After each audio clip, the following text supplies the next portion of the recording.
I'll let others describe the economic carnage President Trump's tariffs have already begun to wreak. I want to describe the damage they will do to the American psyche and the American soul. Trump is building walls. His trade policies obstruct not only the flow of goods but also the flow of ideas, contacts, technology, and friendships as well. His immigration policies do the same. He assaults the institutions and communities most involved in international exchange, scientific researchers, universities, the diplomatic corps, foreign aid agencies, and international alliances like NATO. The essence of the Trump agenda might be, we don't like those damn foreigners. The problem is that great nations throughout the history of Western civilization have been crossroads nations. They have been places where people from all over met, exchanged ideas, and came up with new ones together. In his book, Cities and Civilization, Peter Hall looked at the most innovative places down through the centuries. Athens in the 5th century BC, Florence in the 15th century, Vienna from the late 18th century to the eve of World War I, New York from the late 19th century to the mid-20th century, the Bay Area later on. They were all meeting spots for people from different nations. Hall writes, people meet, people talk, people listen to each other's music and each other's words, dance each other's dances, take in each other's thoughts. And so, by accidents of geography, sparks may be struck and something new come out of the encounter. This, he continues, happens in junction points, places that encourage global interaction. Such places have common characteristics. They are unstuffy, unclass-bound, non-hierarchical, informal. Advertisement. Skip advertisement. Economic innovation explodes. He writes, in places with a rich network of import channels, which in turn provide channels for new ideas. Sign up for the Opinion Today newsletter, get expert analysis of the news and a guide to the big ideas shaping the world every weekday morning. Get it sent to your inbox. This used to be America. A crossroads nation. We attracted highly driven immigrants who wanted to be where the action was. We championed free trade.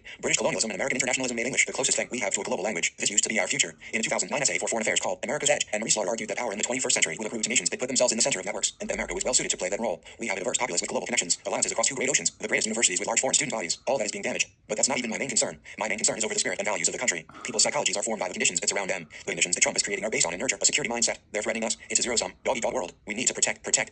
We need to build walls. Once again, the problem is that if you look at the cultures of societies at their peak, that is pretty much the opposite of the mentality you find in Civilization, his own survey of the high points of Western history. The art critic Kenneth Clark concluded that great periods are built on great confidence, a nation's confidence in its laws and its capacities. That shared culture of confidence naturally infused people with social courage, adventuring spirit. Editors Hicks, hello from a French village that recalls the U.S. as a staunch ally. From Hasidic Brooklyn to off-Broadway, the life of a trans rabbi. If I stay in Shanghai now, it's a blue sky, app-based life. Skip advertisement.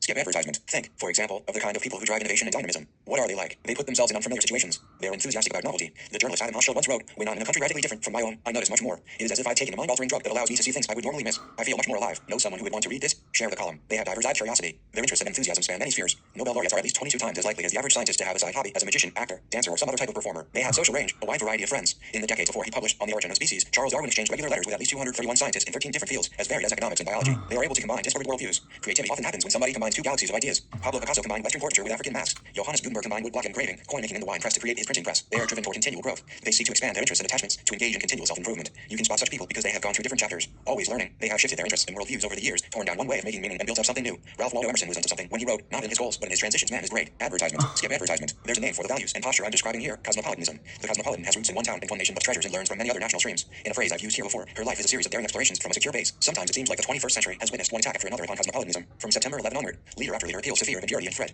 This mean worldwide not only reduces contacts between peoples but also squelches the venturesomeness that has been America's best defining trait. Trump called Wednesday Liberation Day, but Stagnation Day might be more like it. If America is still America, these tariffs will represent the turning point of the Trump presidency. People will be outraged by the useless economic pain they are causing and, more subtly, revolted by the cowardly values they represent. The Times is committed to publishing a diversity of letters to the editor.